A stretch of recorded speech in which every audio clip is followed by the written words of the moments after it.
शासकीय विश्रामगृह खारेपाटण आणि इथून आता आम्ही चाललो आहे हळू. पायऱ्या आडव्या तिडव्या आहे, मोठ्या मोठ्या पायऱ्या आहे.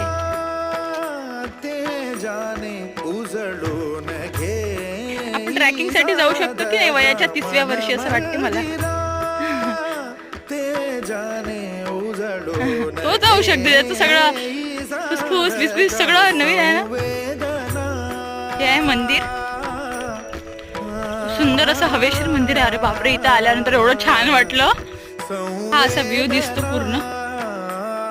तुम्ही नाही का नक्की खारेपाटणला भेट द्या, ज्याला ट्रॅकिंग करायला आवडते, ज्याला काहीतरी असं सुंदर व्ह्यू पाहायचा असणार नदीचा वगैरे. इथून ती जी नदी आहे ना आपण बघितली खालची, ती पण नदी पण इथूनच दिसणार तुम्हाला. आणि खूप सुंदर असं निसर्गरम्य वातावरण आहे इथं. आणि मंदिर तर खूपच सुंदर